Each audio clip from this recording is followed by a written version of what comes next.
안녕하세요. 세상을 이롭게 하는 일에 관심 많은 승무원쌤 김용숙입니다. 임영웅 씨가 신곡 창작을 위해서 영국과 프랑스를 다녀왔습니다. 그렇다면 팝의 고장이라고 할 수 있는 대중음악의 본고장이라고 할 수 있는 왜 미국을 안 가고 영국과 프랑스를 다녀왔을까? 저는 이런 생각을 하게 됐습니다. 제가 그런 생각을 하게 된 이유는 TV조선에서 2022년 빌보드 뮤직 어워드상 시상식을 생중계를 해줬습니다. 제가 팝 잘 모르지만 열심히 시청했습니다. 제가 이 빌보드 뮤직 어워드를 시청한 이유는 도대체 한국 K-팝이 왜 세계 시장을 지금 점점 점령해 가고 있는지, 그러면 팝의 상업음악의 본고장이라고 할 수 있는 빌보드 차트에 시상을 하는 시상자들은 어떠한 실력을 가지고 있나, 이것이 궁금했기 때문에 계속 보면서 임영웅 씨가 미국을 안 가고 영국, 프랑스를 간 이유를 어렴풋이 알 수 있을 것 같았습니다. 그래서 그 얘기를 좀 제 나름대로, 이건 저 개인적인 분석이고 저는 전문가도 아니고 뭣도 아니고 아무것도 아니라는 걸 전제로 말씀드리겠습니다. 시청하시기 전에 빨간 구독 버튼, 좋아요, 알림 버튼 꼭 눌러주시면 대단히 감사하겠습니다. 사실 빌보드 뮤직 어워드를 우리나라에서 생중계하는 것도 아마 BTS 때문일 것으로 생각이 됩니다. BTS는 빌보드 뮤직 어워드에서 지금 6년째 계속 수상을 하고 있습니다. 대단하죠. 세계의 뮤지션들이 다 모여서 그곳에서 상을 받는, 그러한데 우리 BTS가 6년을 계속 연속 수상하고 있습니다. 올해는 톱 듀오 그룹상, 그러니까 톱 송 세일즈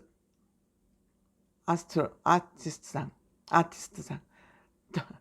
발음이 꼬이네요. 그 다음에 톱 셀링 송상 이렇게 받았습니다. 그런데 이 빌보드 뮤직 어워드는 미국의 3대 뮤직 어워드 중에 하나죠. 아메리칸 뮤직 어워드, 그래미 어워즈, 그 다음에 빌보드 뮤직 어워즈입니다. 물론 모든 사람이 가장 영광스럽게 생각하는 것은 아마도 그래미 어워즈가 아닌가 이렇게 생각이 됩니다. 명실공히 빌보드 뮤직 어워드는 차트를 만드는 플랫폼 회사, 즉 상업적 뮤직 어워즈라고 말할 수 있을 겁니다. BTS가 2021년에는 4관왕, 올해는 3관왕을 했습니다. 그럼에도 불참했습니다. BTS는 2022년 빌보드 뮤직 어워드에는 상은 3개를 받았지만 불참했습니다. 왜 불참했는지는 모르겠습니다만 어쨌든 굉장히 이 모습을 보면서 한국 K-팝 파워 세네, 감히 빌보드 뮤직 어워즈에도 참석을 안 할 정도로 파워가 세네 하는 그런 자긍심은 느끼게 해줬습니다. 사실 미국에서 지금 진행되는 3대 뮤직 어워즈는 자본주의 최고봉인 미국에서 진행되는 지구상의 가장 대중적인 가수들에게 주어지는 그런 상이다 할 수 있겠습니다. 상업주의 최고봉의 상이다, 저는 이렇게 평가할 수 있을 것으로 생각됩니다. 다만 저는 이 빌보드 뮤직 어워즈를 보면서 이게 제가 동양적 사고와 꼰대 사고이기 때문에 이러한 생각을 했을지는 모르지만 무대 공연을 보면서 민망한 장면들이 너무 많았습니다. 굳이 배우들이 어떤 연기를 위해서도 아니고 무대 위에서 노래를 하면서 저렇게 선정적인 의상을 입을 필요가 있을까? 이게 동양적 사고여서 그런지 제가 나이가 많아서인지는 모르지만 어쨌든 품위가 없다. 이런 생각이 들었습니다. 한국에서는 있을 수 없는 그런 무대들이 진행되는 걸 보면서 자본주의의 폐해라고까지 생각을 하게 됐습니다. 물론 대중예술은 꼭뭐 작품성이나 예술성이 중요시 되는 게 아니라 그것이 돈이 되느냐 안 되느냐, 상업적으로 가치가 있느냐 없느냐를 따지기 때문에 뭐 그것을 이해 못하는 바는 아니지만 제가 보기에는 좀 품위는 없다, 품격은 없다, 이런 생각도 들었고, 역시 케이팝이 세계에 이렇게 대중들의 마음을 사로잡는 이유가 있다. 저때 그 빌보드에서 수상을 하거나 공연을 한 그런 아티스트 대비 대한민국의 예술성이 결코 떨어지지 않는다, 그런 생각과 무대 장악력 또한 대단하다, 의상, 퍼포먼스, 세계를 제패할 만한 그런 케이팝의 실력을 가졌다, 이런 생각을 했습니다. 서론이 좀 길었습니다. 제가 이렇게 서론을 길게 얘기한 것은, 저는 미국의 팝 시장은 너무 상업성에 치우쳐 있다. 물론 자본주의 중심에 미국이 서 있기 때문에 그럴 수도 있습니다만, 그런 면에서 유럽은 그래도 예술성이라는 면을 유지하고 지키고 있구나, 그런 생각도 한편 하게 됐습니다. 따라서 임영웅 씨가 미국을 가지 아니하고 영국을 간 이유를 저는 알 것 같았습니다. 임영웅 씨는 상업성보다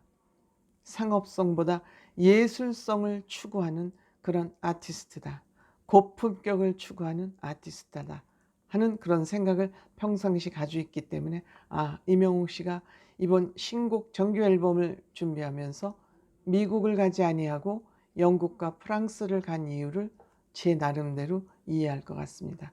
조금 지루하겠습니다만 저는 이 생각을 했습니다. 임영웅 씨는 문화지향적인 사람이구나. 문명지향적인 사람이라기보다는 문화지향적인 사람이구나 하는 생각을 했습니다. 우리가 문명 문화를 섞어서 다 그것이 그것처럼 생각을 할 수도 있겠습니다만, 어쨌든 문명이라는 것은 물질적이거나 기술적 사회 구조가 발전하는, 어쨌든 좀 세련된 삶을 지향하는 양태라면은, 문화는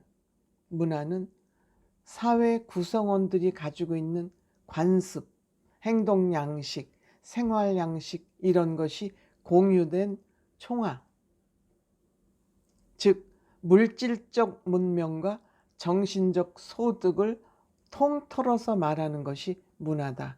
그렇기 때문에 여기에는 물질만 지향하지 않고 우리가 언어나 풍습, 종교, 학문, 예술, 어떤 이런 제도, 이런 것이 다 어우러진 것을 우리는 문화라고 표현하죠. 그러니까 문명에 비해서 문화는 포괄적인, 우리 인류가 지향하는 모든 것이 포괄됐다면, 문명은 어쨌든 물질적이나 그런 기술적인 사회 구조 발전, 이런 거에 대한 세련된 삶을 추구하는 이런 데에 목적이 맞춰 있다, 이렇게 생각이 될 것 같습니다. 즉 와인을 마시는 것이 어떻게 보면 좀 문화인 같고 문명인 같고 좀 앞선 문화를 향유하는 것 같은 생각을 우리는 하기 쉽습니다. 그렇다면 그냥 와인을 마시는 거에 그치지 않고 우리는 왜 이렇게 와인을 마시게 됐나? 와인이 우리 인간에게 주는 영향은 어떤 것인가? 어떤 풍습에 의해서, 어떤 종교적 풍습에 의해서 우리가 와인을 먹고, 와인의 이 역사는 어떻게 되어 있나, 이렇게 학문적인 것까지 그 와인을 보면서 고찰하는 태도, 이것이 문화라고 생각하면, 와인은 그냥 나는 와인을 마시는 게 맛있고 왠지 세련된 것 같아, 세련된 삶의 형태인 것 같아 해서 와인을 마시는 태도는 다르다는 것이죠. 이런 관점에서 임영웅 씨는 나는 왜 음악을 하나? 어떤 음악을 할 것인가? 음악이 우리에게 주는 영향력은 무엇인가? 이런 거를 속속들이 팝의 고장에 가서, 원고장이죠, 그 문화의 정치를 느껴보고 싶고 그것을 몸으로 익히고 싶고 몸으로 학습하고 싶어서 임영웅 씨는 미국으로 가지 않고 영국, 프랑스로 간 거 아닌가. 즉 문명보다는 문화를 추구하는 임영웅 씨이기에 미국으로 안 가고 영국, 프랑스를 간 거 아닌가. 저는 이런 생각을 해보게 됐습니다. 고맙습니다.